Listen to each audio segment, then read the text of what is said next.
What's good, people? Another week has passed. What have I been up to? It was my birthday last week. Well, I think a video has been posted since my birthday. I just don't think I said anything. The big 38 coming up to that 40. Oh, in desperate need of a haircut. My haircut got cancelled. But yeah, how are we all doing? Half term last week, so it's navigating childcare and half term. I think we spoke about that in last video and said, how do you guys do things? I ended up having 3 days off,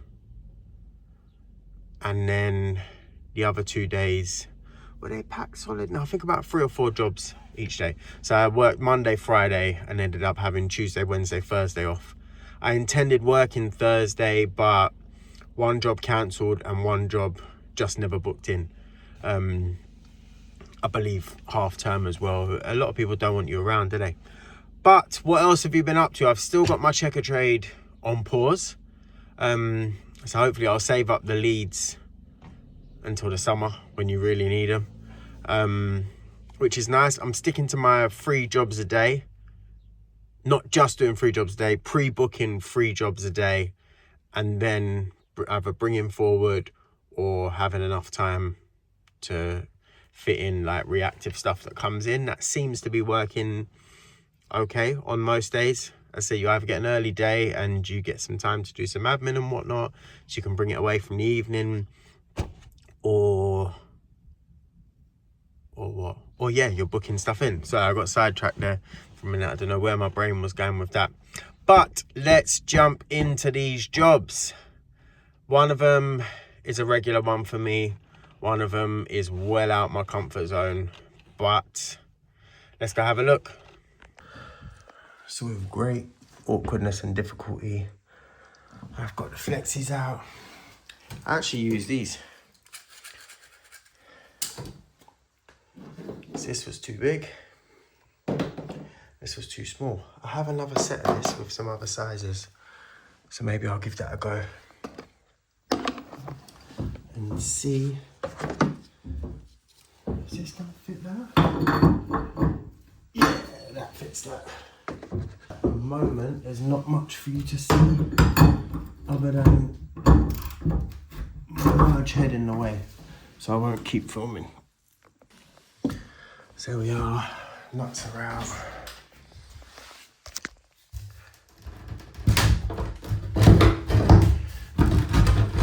And now, that'll give me some space to get to the sealant too.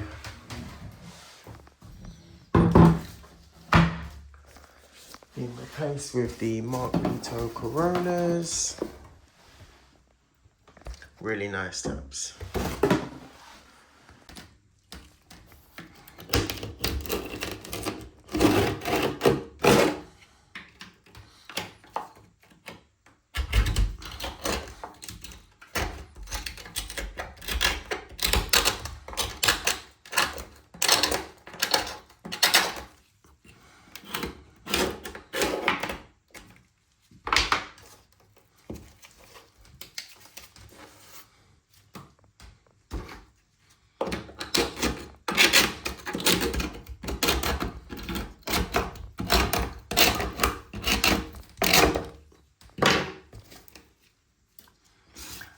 So that's been grouted underneath and then siliconed on top. So let's try and clean this up as much as we can. While I wait for the mastic, also got this to replace.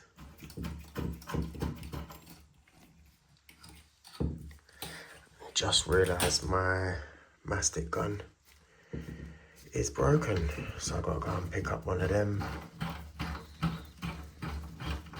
Which is a little bit frustrating. So I've got washer on it. No washer on that at all.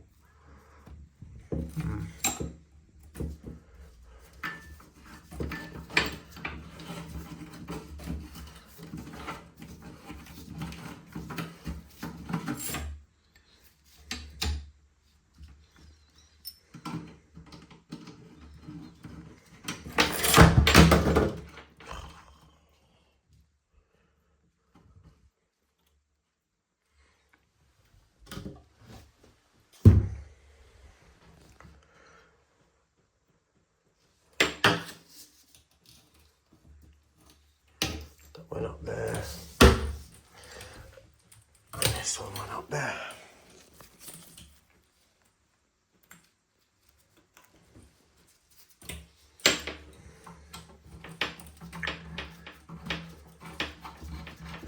I'll tighten that all up in a minute. Just need to get a washer for that one. Definitely take a look at these for siliconing as well. They're the OB1 smoothing tools. Come with 4. They're ranging from 0mm all the way up to 20mm. And they're like a $5, less than. So yeah, definitely have a look at them.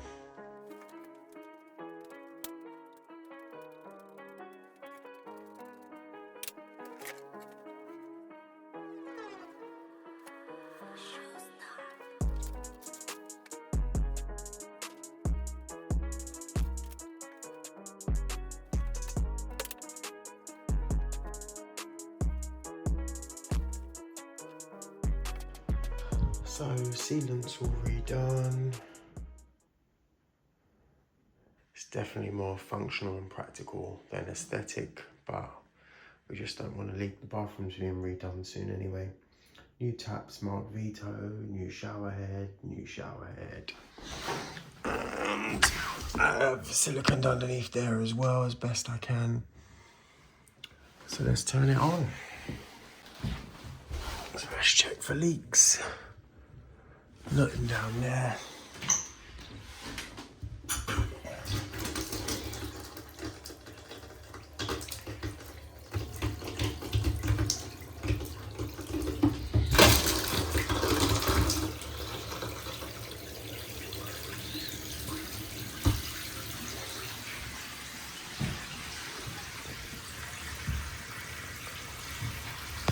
And nothing on the nuts, which is good.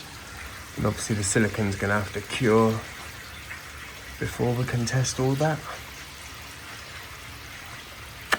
Job done. So tell me, why does siliconing seem to be, or the perception is it is the most simple, easy, basic thing? It's the hardest thing in the world, honestly. I'd rather change 100 Worcester return blocks and 30 vessels with a boiler off the wall, whatever, all on the same day than silicone one bath. I hate it. It's horrible. I used a whole like half pack of grime wipes in that. Yeah. Anyways, any tips, drop them in. The OB1 tools are good. Yeah, loads of different sizes on there, so I like that.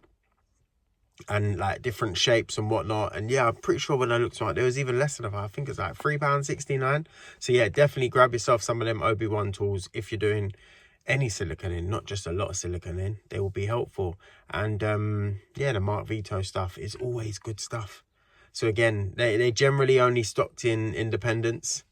I have got their stuff in City before. I use a lot of their zone valves and a lot of their heating stuff. So definitely check their stuff out too. And you'll be surprised how much stuff comes through them as a distributor. Loads and loads of stuff you would not have had any idea. Things like Tracer, Smart Blades, Ox, OB1, all these kind of things. So yeah, go check them out too. So I've been called to this property because heating is just running all the time. Not just when hot water's running, just all the time. So that pretty much rules out diverter valve, but let's have a look. So switch the power on and we'll just show you. Thermostat has no demand. Can't really see there. Thermostat has no demand. But we have heating demand. So that will kick in a sec.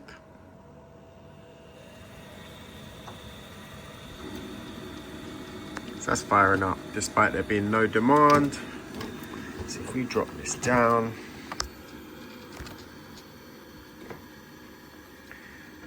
check.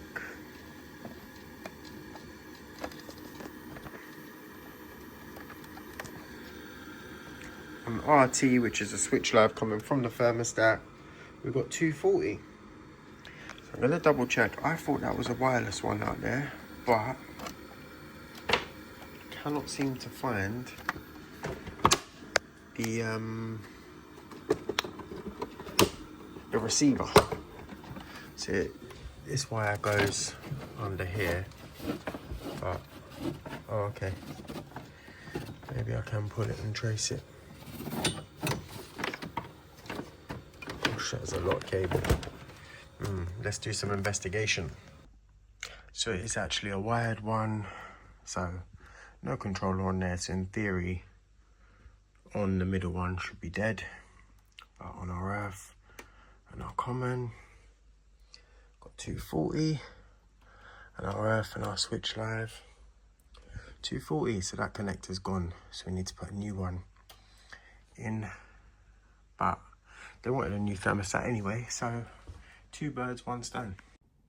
That was a lot more me. I much preferred that to the first job, much more in my comfort zone, much nicer stuff to do, in my opinion. Let me know if you think differently, but yeah, much more prefer that kind of stuff.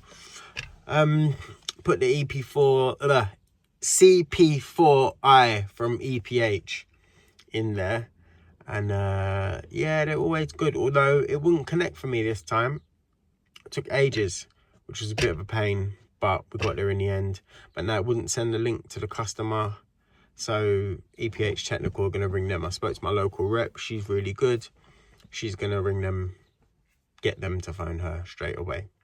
So yeah, that should be sorted. Software issues is a tricky one because it always makes you look bad, but there's nothing we can do on the software side. Obviously we can wire them in and do that and make sure the hardware side of it is done, but the software side is way out of our remit. Don't even have access to stuff like that. But yeah, that's about it on this one. Anything interesting coming up? Don't know. Like, comment, share, subscribe. Hopefully a power flush job coming up soon. Yeah, a bit more of a busier week. I've got a pre-purchase inspection to do, and they want everything checked, literally everything. So I'm going to write myself a checklist. Do you have one? Again, if you have, drop it in the comments and I can share that or share it to myself. And that'd be interesting to see. They literally want everything checked, from boiler all the way to waste connections to you name it, stopcocks and whatnot. But it's charged per hour. So yeah, just got to hopefully leave myself enough time. All right, don't forget to hype. And I said all the other stuff, so see you next week. Oh, and I forgot. More van suggestions, please. What have you got? What's good? What's bad? What to look out for? What not to look out for? Prices and electric vans. Has anyone got one? How much is it costing you to do a full charge overnight? What kind of mileage are you getting from them with it fully loaded, aircon on, all these kind of things? So again, let me know all these kind of things. I'm very keen to start looking at vans before I have to start looking at vans. So yeah,